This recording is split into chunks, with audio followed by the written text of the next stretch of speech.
Thanks for joining us on episode 1431 of the Inspired Stewardship Podcast. I'm Jeeva Sam. I challenge you to invest in yourself, invest in others, develop your influence, and impact the world by using your time, your talent, and your treasures to live out your calling. Having the ability to build your marriage on a solid foundation is key, and one way to be inspired to do that is to listen to this, the Inspired Stewardship Podcast with my friend, Scott Mader.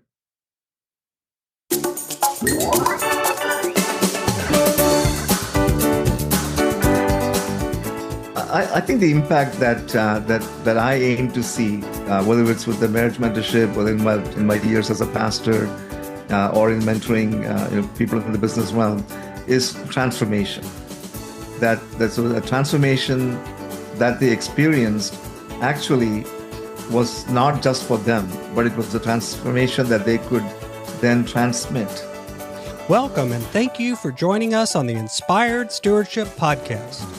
If you truly desire to become the person who God wants you to be, then you must learn to use your time, your talent, and your treasures for your true calling. In the Inspired Stewardship Podcast, you will learn to invest in yourself, invest in others, and develop your influence so that you can impact the world. In today's podcast episode, I interview Jeeva Sam. I asked Jeeva about how he got called from pastor to marriage and entrepreneur coach. I also asked Jeeva why he sees no real marriage problems. And Jeeva also shares with you how he sees a strong connection between a successful marriage and successful leadership. I've got a new book coming out called Inspired Living, Assembling the Puzzle of Your Call by Mastering Your Time, Your Talent, and Your Treasures. You can find out more about it and sign up for getting more information over at inspiredstewardship.com, Inspired Living. That's inspiredstewardship.com, Inspired Living.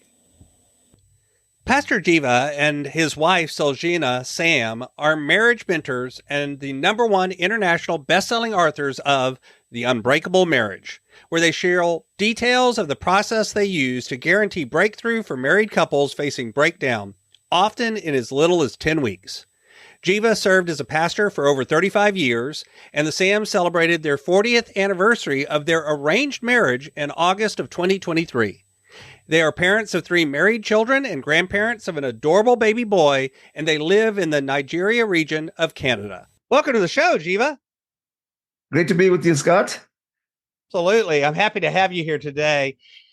So I shared a little bit about your intro about your book, The Unbreakable Marriage, and some of the other work that you and your wife do around marriage. And I know from having spoken with you and read through things that you've been doing that there's more to the story than that. I always tell people, I think intros are like Instagram photos, right? You just get that little snapshot and it's always framed perfectly. So can you share with the listener a little bit more? What has brought you to the point in your life where now you have this focus on marriage and trying to help folks overcome, and I'm going to put it in air quotes, marriage problems and move forward in their life? Okay, so I'll give you the LinkedIn version then, rather than the Insta. That'll work. Let's not go to Facebook, though. I don't know if we have that much time. So really, many of the things that I'm doing right now, I never ever imagined I would do. So I basically signed up to be a pastor. My dad was a pastor. My grandfather was a pastor. I think the disease runs in the family. And so it became a very natural thing for me to also be a pastor. I had my call and had to say yes to God on my own. But that's basically what I wanted to do. And along the way, God started doing some things with me. And one of the things that he basically started highlighting was married couples. And actually, my wife, Sulojana, really got the memo before I did, because we were on a show. That happens sometimes. my wife gets the memo before I do sometimes too. So we were invited to be on a show by a Canadian Christian television network And they said, hey, we want to do this 40-day love dare from the Fireproof movie with our audience, but we just don't want to promote the process itself. We actually want to liven it up by inviting 3 couples to actually do the 40-day love dare and do a vlog at the end of every day. Are you up for it? And so I thought it was a really exciting way to do it because I'd watched the movie and had some idea of what it was about. So as we were going through it, people who were watching the show began to look at us as more than just a couple who was doing the 40-day love dare, because we started getting mail. Hey, I'm going through this with my husband. My wife isn't doing this. That how can I change? What can I do? Type of thing. And Slojana says to me, you know what? I think God's calling us to marriage ministry. And I said, maybe, but let's not, put on the shoes of marriage counselors or anything like that, because we're not. We'll just tell these folks, we'll pray for them, which we're sincere about doing, but let's just stop there. I thought that would end it, but once we got past the show and the 40 days and so on, we would go to conferences, we would go sometimes even shopping or the churches, and people would stop us and say, hey, aren't you the couple that was in the 40-day love day?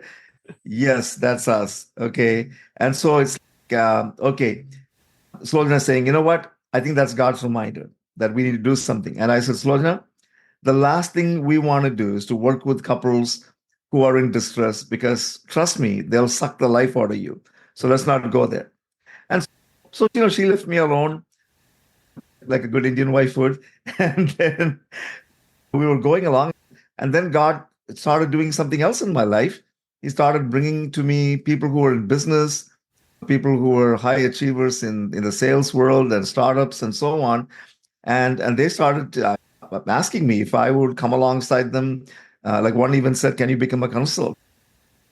I'll put you on my payroll because I need somebody to provide me with some input that comes from God, not just from my own brain or consultants and so on. And somebody had given me a prophetic word about that God's going to use you this way. I could never see myself doing it. And so there's a point at which these two stories converge. Because when I started working with these guys, they were doing really well, just applying very simple biblical principles that they weren't aware of, because some of them were grown up Catholic, so they didn't really know the Bible.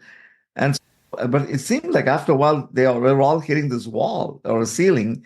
And I'm really puzzled because they're doing the right things and they should be really going from glory to glory and strength to strength, but it's not happening.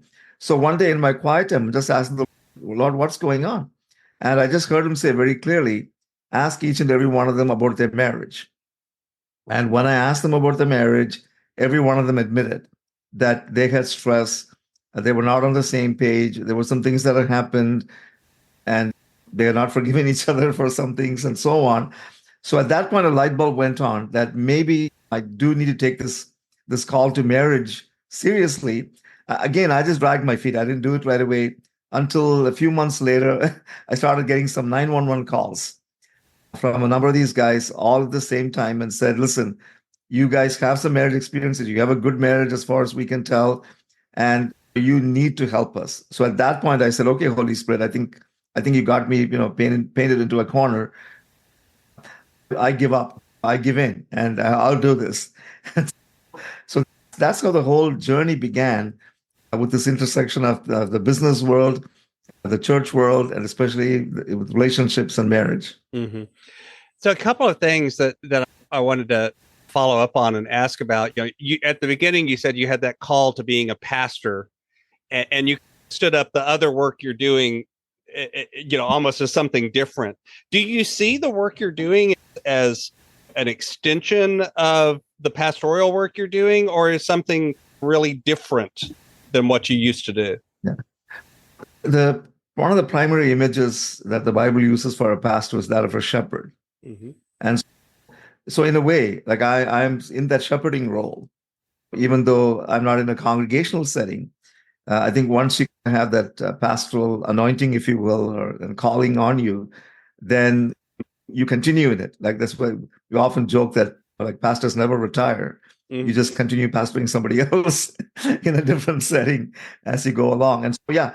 And also, I got to tell you, Scott, that my understanding of what it means to be a pastor actually changed along the way. Because in the beginning, it was all about the church setting. That's where I primarily saw myself being a pastor. And along the way, I began to learn some insights, like people like Ed Silvoso's influence, Oz Hillman, some of these people who started saying, no, your work is your calling. And also some of the apostolic leaders saying, listen, your primary purpose as a pastor, if you take the fivefold ministry seriously, is to actually equip other people to also be pastors. It's not just you doing all the pastoring. And so at that point, I started to think a little bit more about, you know what, I need to take what our people are doing outside of the church setting more seriously and ask how I could come alongside them. Now, the funny part was when I brought that up with some of the people that I thought would be open to it, they had made a very clear division between their church life and their work life. And so it's, why would my pastor take an interest in what I'm doing at work? He should be talking to me more about what I'm doing as a deacon in the church or the ministry that's happening there that I'm doing. And so I think it was a bit of a learning curve for people and for me. And then eventually, when I finally got this whole revelation about, no, my job is not to just be a pastor, but to actually equip others to also move in that pastoral calling. For example, like one of the people that I started to connect with was the CEO of a major corporation in our area, and when he and I would sit down and have chats, I still was struck by this comment he made one day. He said, Pastor, when you're in my position, most of our problems are not related to production, or technology. Most of our problems are people problems. Yep. And he said, I spend most of my time helping maintain the peace between my managers or the management and the guys on the front line and so on. And so I began to get a greater appreciation of how this is really an extension of being a pastor. As a matter of fact, I wouldn't even say extension. It's actually included in being a pastor. The only thing is I didn't see it right off the bat when I came out of seminary because I was just focusing on being a prince of the pulpit and like preaching. Like that was really the main thing. And then doing the pastoral care. That was what I focused on, not realizing that God was calling me to step out of the church zone, the four walls, if you will, and be out in the world where people were. And I think a lot of times, so I'm a Methodist denomination is the denomination I belong to. And so we actually have within the Methodists under ordination, there are elders who are called to the church life. And then there are what we call deacons, which are called to bridge between church and the world. So a lot of times the deacons are serving out in some sort of extension ministries or they may even not serve in any sort of formal ministry, but they serve out in a nonprofit or a hospital, so they're not chaplains. We have those too, but they're in that more of an extension or worldly ministry. And it's actually something I love about the Methodist denomination and the way they do it, in that they recognize, no, there are pastors that are called to the church. Yeah. But there are also pastors that are charged with pastoring out of the church, in a way, and into the world. And I think that's something I think you're right. I think we've lost track of that some of the way we set up church to be. And for the lay people, like you said, a lot of us wall off and it's Sunday and maybe Wednesday night or once or twice a week. And that's it. That's the church time. Everything else is work time. And we wall it off in our own heads as well. Yeah. So when you go back to the beginning and you shared that you were called as a pastor, your father was a pastor, grandfather was a pastor. Talk a little bit about how did your faith journey evolve as you both before you were called to ministry, as you were called to ministry, and then as you've been called to this new ministry that you're doing? Yeah. Well, I grew up in a traditional denomination. As a matter of fact, it was called the Church of South India, where the Methodist, Presbyterian, and Anglican churches came together and formed this denomination. And so in a sense, there was a slight evangelical edge to it. mainly because of the Methodists being there. I was going to say, if the Methodists showed up, there's some of that. Yep. Okay. Yeah. So a little bit of fire still left. But for the most part, it was like church was a formality. Mhm. But because of the slight evangelical edge, we often had visiting evangelists. My dad would have them over at the church, and then quite often they would end up staying with us because there's some extra space in the house, in the manse. And so one of them was connected with a ministry that I believe is known all over the world called Youth for Christ at that time. I think they have a different name right now, but Youth for Christ was the main label. And so one day, he and I were just sitting down having a conversation, and he said, "Hey, Jeeva, by the way, have you given your life to the Lord?" And I said, "Not really." And he said, "Would you like to do that? Invite Jesus to be the Lord of your life?" And I said, "Yeah, sure." And I'm fairly young. I'm only like 7 years old, and so I say the prayer of salvation, and really, in some ways, I wouldn't say there was a dramatic change after that. But a few years down the road, again, I'm still fairly young. I had a conversation with my dad, and so my dad basically says, "Hey, what do you see yourself doing with the rest of your life?" And at that point, I said, "Dad, I want to be a pastor like you." And so he's like, "Okay, that's good." And my grandfather was overhearing the conversation, and he was not totally sure that was the right path to take, mainly because he'd experienced all the ups and downs of pastoring. And but regardless, they encouraged me, and I think I am somewhere between 10 and 12. There was a number of us, young people, many of them were older than me. I still remember being called to the front of the church, and we all knelt down. They laid hands on us and prayed that we would live up to our pastoral calling. And so in some ways, that's all I knew, and move towards it. So my faith journey obviously keeps on growing and maturing from that Sunday school kind of faith. We're just knowing who Jesus is to really getting to know him. And of course, in the meantime, you're running into some life issues. You're facing the deaths of family members. And so every time something like that happens, your faith gets a little bit challenged, if not always tested. I never went through a phase where I actually completely went away from the faith, but there were definitely lukewarm moments. Mm-hmm. Yeah. And then our family moved to Canada. So I was 18 years old. So I'm in a university environment. I'm right in one of the university residences. I won't say much about the residence, except our residence was nicknamed the zoo. And so might get a little bit of a picture. Got it. Okay. So I bought into a lot of the ways of the world there, and I'm like some of the things I didn't get into, which the other guys were really doing, was dope and so on. In those days, it was all prohibited, and so it had to be done hush.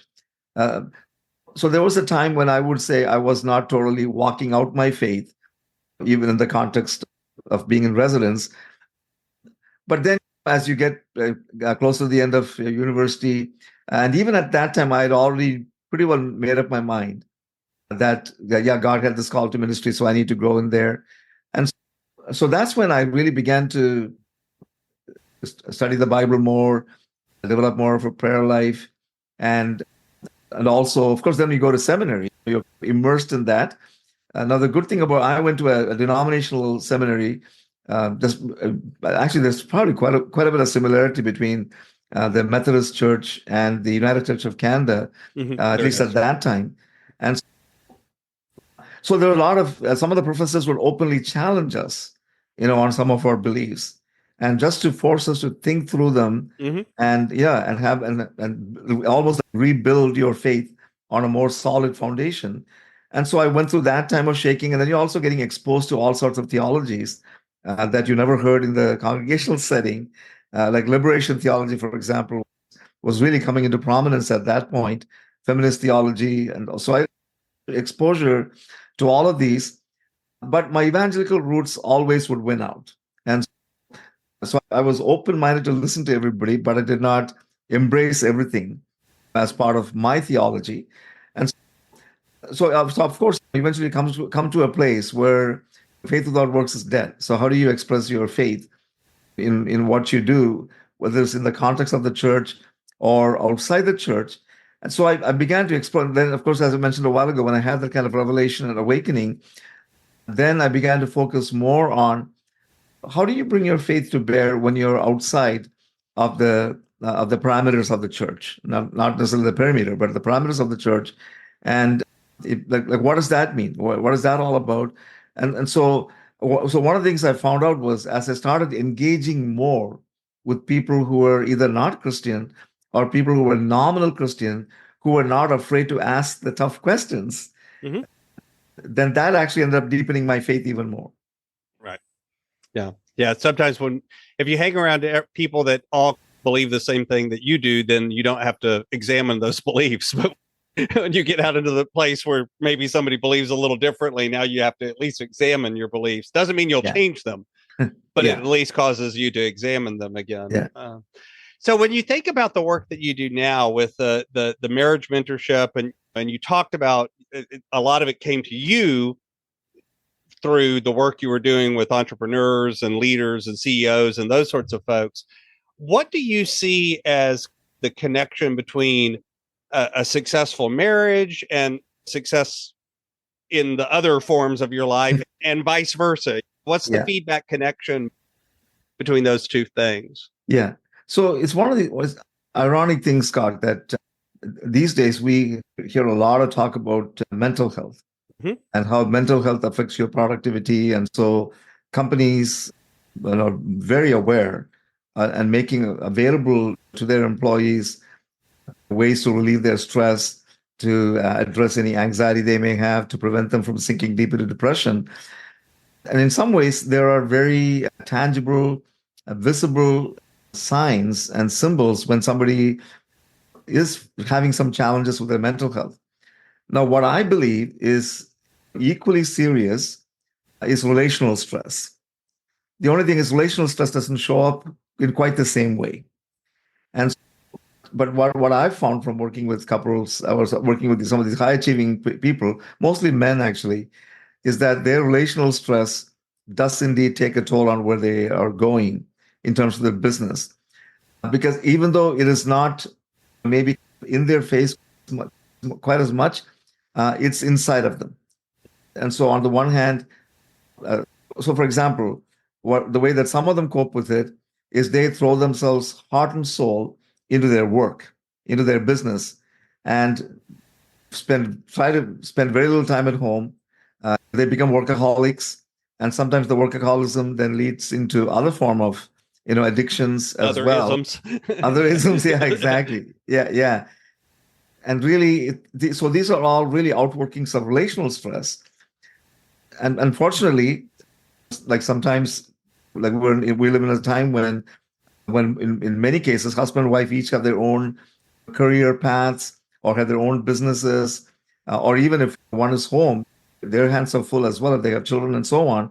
And so they get into these patterns of not making enough time for each other, of not listening to each other enough, helping each other cope and even go, I would say, go beyond hope and even heal from some of the wounds. And so when that happens, it actually affects, for example, some of the CEOs, startup guys that I work with. One of the things that I find it happens to them is the clarity of their thinking and their focus is not quite as good as it ought to be. It's clouded, I would say, more than anything else. And so, of course, on the one hand, you look at the bottom line, they're doing great. But if you talk to them personally and they become transparent with you, you realize they're paying a heavy price for it. And so relational stress, once you take care of relational stress and there's total unity, peace, and harmony in the home, it just makes a tremendous difference to the way in which you run your company, the way in which you treat your employees, and even have an empathy for others when they're going through stuff.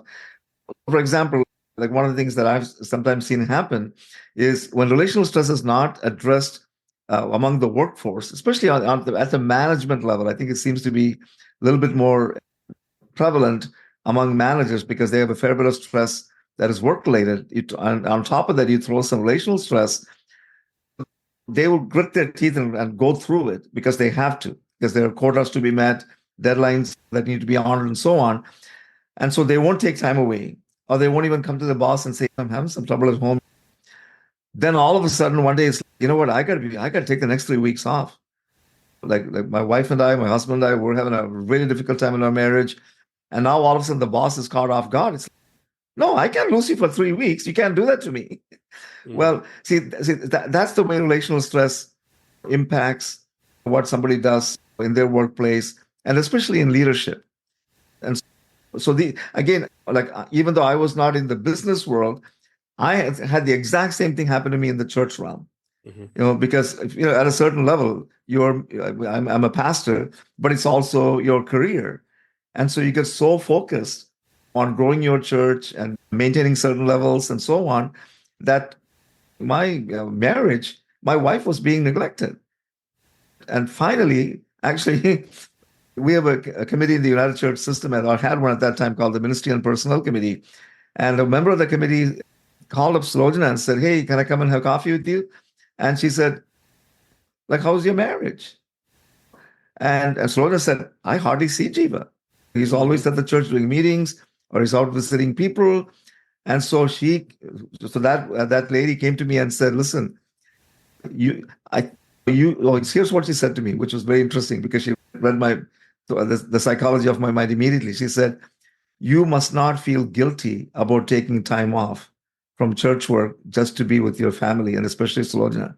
And she hit the nail right on the head, because it was guilt that I was not doing enough for the Lord or not doing my job properly that was preventing me from doing that. And once they gave me that permission, and then I gave myself permission to do that, there was a radical shift, and things at the church still prospered, even though I was not spending quite as much time, especially away in the evenings and so on, when I should have been home with the family. Right. And back to something that you said earlier, I think that's also something that helps pastors change their focus from I have to do it all to, oh, wait, no, part of my job is to raise up other leaders so that they can do some of it. Because I think a lot of pastors, and again, don't get me wrong, I think this is often forced upon them by the membership, but it's that, oh, pastor will do it. Oh, pastor will do it. I've literally heard people say that, and I jump on it because I'm like, no. You can't give another job to pastor. That's not the way to get something done. If you want it done, let's figure out who's going to do it, but don't just say the pastor's going to do it. But it helps change the focus of the church from, oh, the pastor does it all, to what are we as a church family doing together? Who are the other leaders, and what are they taking on? Yeah. So something really good came out of this whole discussion, not immediately, but a couple of years down the road. I got this vision for developing something called a pastoral care network. And so what we did, we divided, I think we had maybe 240 families, something like that at that time in the church. And I'm the only person on staff. And so we divided the congregation into groups of, I think you see the 10 or 12. And interestingly enough, we recruited shepherds who would oversee each of those groups, and they would contact them once a month and say, how are things going? Any updates that we need to know about? And then they would funnel that information to me. And so now I made sure that when they gave something that was urgent, that needed to be talked about right away, or I had to go make a visit or whatever. So I became very targeted in what I did, which also made me way more effective in pastoral care rather than like shotgunning all over the place. It was very, very, so out of that whole issue, really, that's exactly what ended up happening, was equipping others to be also pastoral within the congregational setting. Took a lot of pressure off me. Of course, some people thought I was offloading my job. Well, there's there's also somebody that I always love it in churches where it's, okay, we want a pastor who's out in the community a lot and also in the office from 8 to 4 every single day. And it's, wait, what? It's like, one person cannot do both of those things. And yet it's that kind of dichotomy that we set our pastors up for. But I'm bringing that back to the leadership and in the corporate world or out in a CEO or a leader or somebody like that. I think the same thing happens there for them. You mentioned it helps them become more empathetic of other folks. I've had leaders that would say things like, "Oh, this emotional intelligence stuff and paying attention to people, that's all touchy-feely stuff. We don't talk about that here, right? We don't talk about nobody should talk about their home life." And it's what do you really think people like walk in the office and as they're swiping their badge, they're dropping all of that stuff off in a bucket and they're picking it back up with. Guess what? The visa bill's overdue. The visa bill's overdue while they're at work too. Wife and them had a fight. They still had a fight. It doesn't matter. So I think as leaders, it helps us to, if we navigate through our own recognition that, hey, this is affecting us, it makes it easier to recognize, oh, wait a minute, this is affecting everybody. My employees are affected by this. My customers are affected by this even. And things. Have you seen that as well? Oh, definitely. Yeah. And that's another way to get at this is to say, okay, we're spirit beings with a soul and a body. And so the spirit part, most of us take good care of by maintaining a connection with the Lord, whether it's through prayer, meditation, any disciplines that we may practice, and so on. And of course, then there's the physical side of things. What we often fail to recognize is the tremendous power that the soul plays. And the soul is the collective name we give to the mind, will, and emotions. Mm-hmm. And so emotional, like you did mention, the emotional health and so on is actually taken care of. You're getting more attention to it now. But really, like your mind, what is stored there, your experiences of the past, memories from your childhood, for example, that are still producing hurt, that have not been totally healed. And when you put those memories in your mind with the emotions that you may have suppressed, or sometimes may have been forced to suppress, or on the other hand, you may have expressed them explosively, and now you're a little bit careful about it. All those two will actually affect your will, your determination to make the right decisions, to move forward, or to back off, or to walk out. Like all these things happen because of what happens in the rest of the soul realm. And so that's why we cannot ignore all that happens to us. And I would say, actually, this is one of the founding principles in our marriage mentorship, is that we're not, as you hinted earlier on, we do not attack marriage problems. We look at the people in the marriage and see what problems have you brought into the marriage that are still lingering. And once we take care of them, then your marriage is also going to get healed. And I would say something similar is at work, whether you're in an office setting, whether it's your own business, where whatever you experienced, whatever has shaped you, whoever has shaped you to be who you are right now, you have to take that very seriously and see, what is there that is dysfunctional? What are some beliefs that I've grown up with that actually are not true? I swallowed a few lies along the way because of my hurt. So now when you examine them, you repent of them, you replace them with truth, now everything changes. So when you're working with a couple that is struggling in these kinds of areas, what are some of the, you just mentioned kind of one of them is recognizing that, no, it's not a marriage problem. It's two people. You've brought in things. Let's talk about what you brought in. What are some of the other areas or frameworks that you use as you work with folks in these relationships? So, Scott, one of the great revelations that the Holy Spirit gave us when we launched our marriage mentorship is that we need to pay attention to the atmosphere in which people live out their lives. Probably the best analogy I can use is like a greenhouse. The plants will thrive in a greenhouse where all the conditions are conducive for growth. If you pipe in some industrial waste, some smoke from a neighboring smelter, then you can have the best looking plants to start off with, and you can pour all the fertilizer and supply them with all the water that they need. but the growth will be stunted because the atmosphere basically militates against them continuing to grow. And so the first thing that we teach couples in our marriage mentorship to do is to actually cultivate an atmosphere where the Holy Spirit is welcome to move, where any toxins that may have crept in there, and most of the time we allow toxins to come in, not even realizing that we're doing it.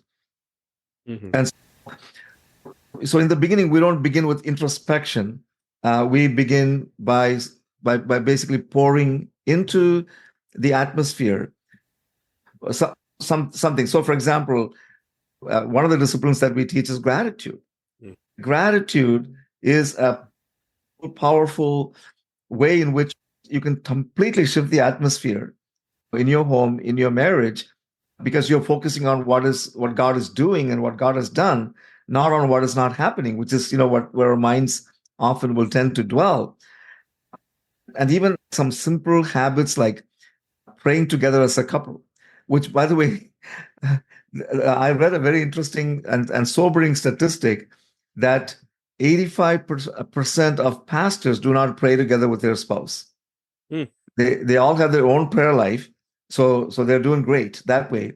But even the power of coming into agreement with one another in prayer that Jesus promised in Matthew 18:19, even that kind of stuff, like that changes things. And there's a few other, there's 10 habits that we identified altogether. So when we shift the spiritual atmosphere, what actually happens is it becomes a lot easier for the couple to do the next most difficult thing that they need to do, which is to identify and break off the spiritual blockages.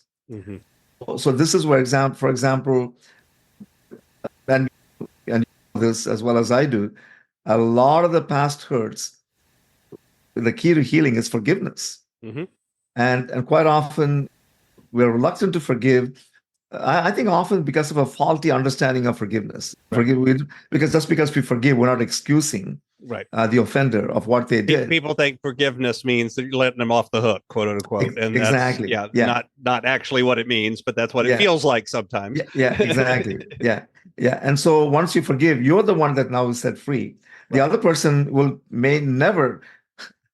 Actually, they may not even think they need to be forgiven, that they did nothing wrong. But the other person's burden that they're carrying is theirs, not yours anymore. Exactly. The problem is without forgiveness, now you're carrying their burden and yours. Yeah, exactly. You're carrying twice the weight. Yeah.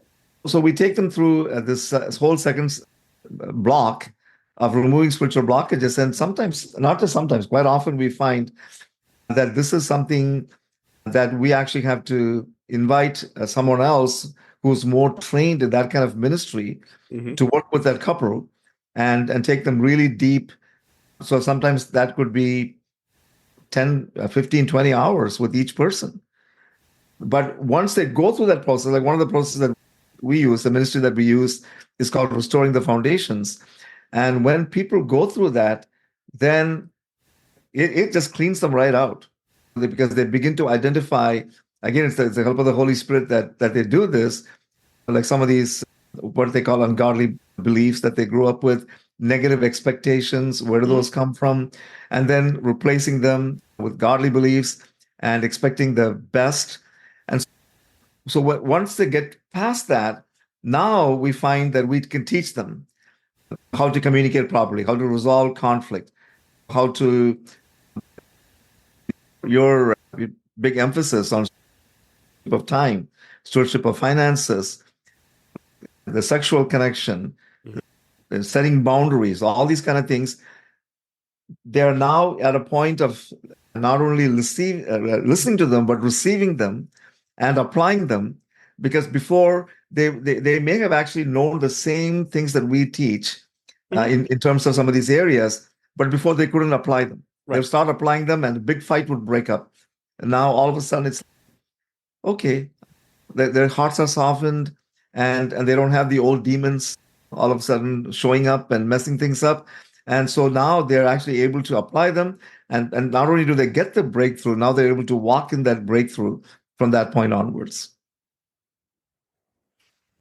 So I've got a few questions that I like to ask all of my guests, but before I go there, is there anything else about the work you do with marriages that you'd like to share with the listener? Well, I think one of the things I would encourage everyone to do actually is at the earliest sign or signal that there's things that are not totally right in the marriage, that maybe you're trying to keep some things to yourself, you're afraid to bring things out, or maybe you've had a conflict that you never end up resolving. Find somebody who can help you. There's nothing wrong in asking for help. As a matter of fact, when I connect with other pastors, one of the things that they always tell me is that people often will come to them at a point where they're saying, we can't do this anymore. Had they come to them a year or two ahead of time, when the again, like what the best description that I can give is, when you sense the earliest signs, at that point, reach out for help and start addressing them. And also, I feel like leaders must cultivate an atmosphere where people feel free and not shame in bringing these things up, or any kind of a fear of being punished for being open about it. And so when you create that kind of a free atmosphere, then I believe that's one of the best things that you can do. And most of the time we find that couples come to us because they did not address the things that came up early enough and just let them fester. Absolutely. So you mentioned earlier stewardship, and of course I run things through the brand of Inspired Stewardship, and stewardship is one of those words that it has a certain connotation and meaning, but I've learned over the years that it means a lot of different things to a lot of different people. So when you hear the word stewardship, what does that word mean to you? Okay.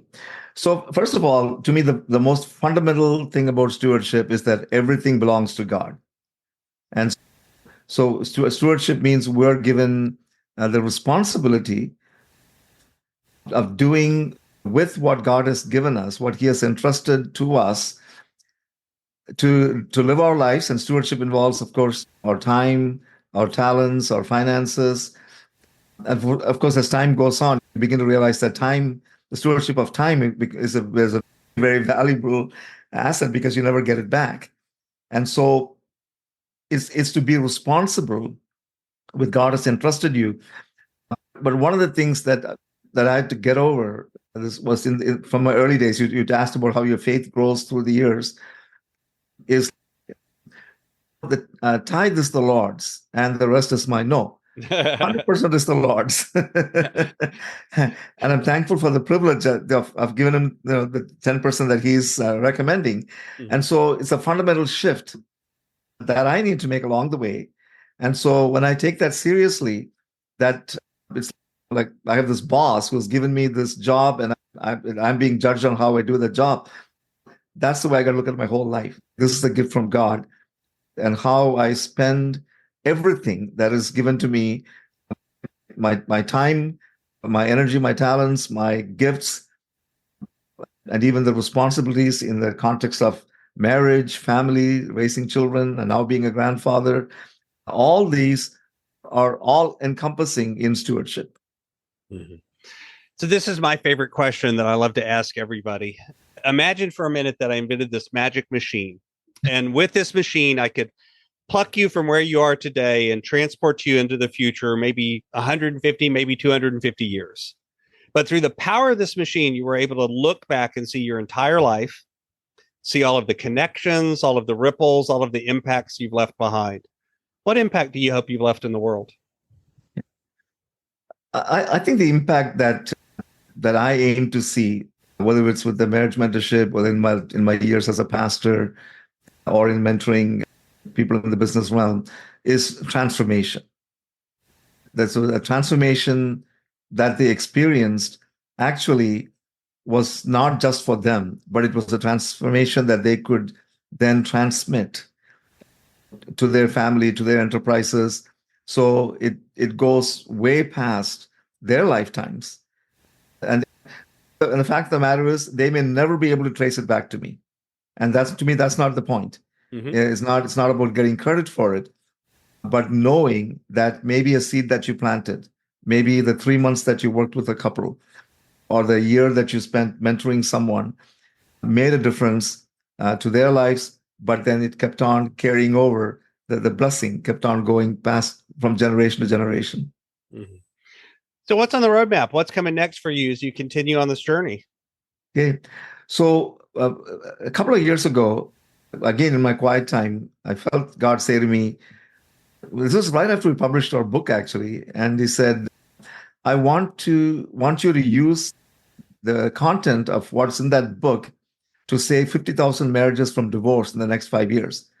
And I'm like, did I hear correctly? 50,000?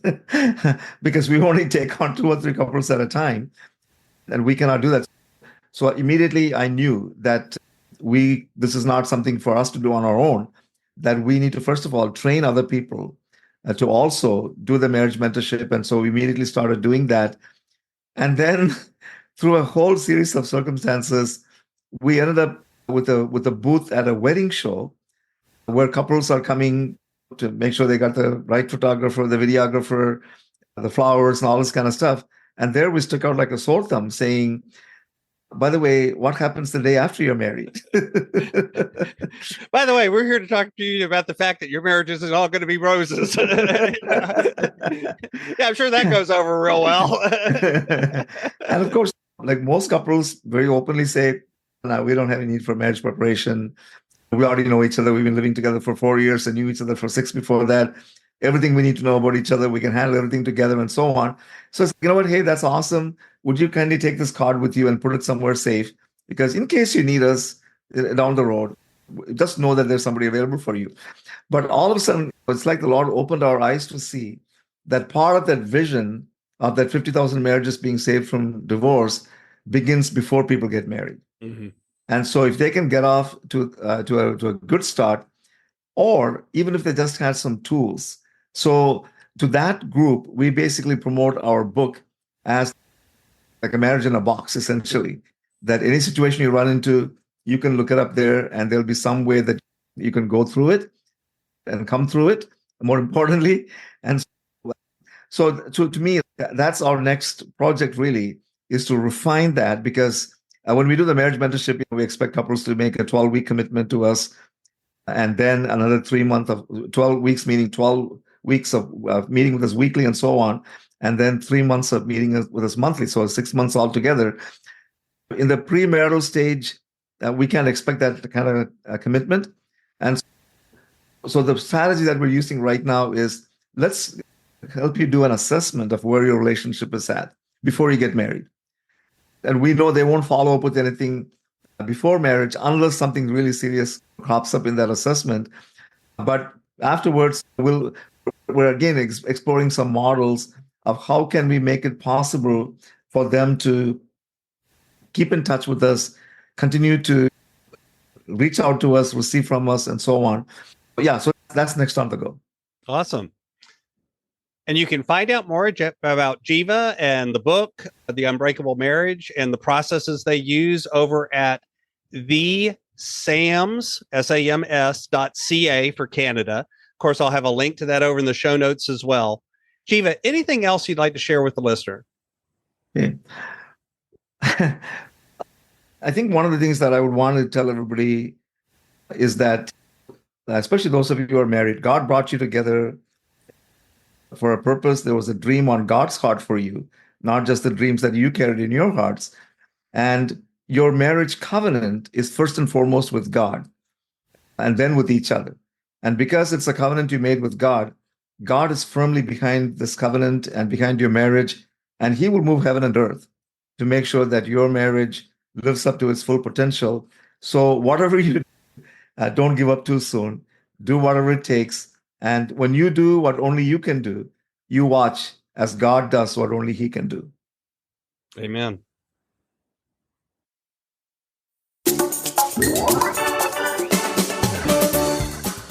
Thanks so much for listening to the Inspired Stewardship podcast. As a subscriber and listener, we challenge you to not just sit back and passively listen, but act on what you've heard and find a way to live your calling. If you enjoyed this episode, please do us a favor. Go over to inspiredstewardship.com/iTunes rate, all one word, iTunes rate. It'll take you through how to leave a rating and review and how to make sure you're subscribed to the podcast so that you can get every episode as it comes out in your feed. Until next time, invest your time, your talent, and your treasures. Develop your influence and impact the world.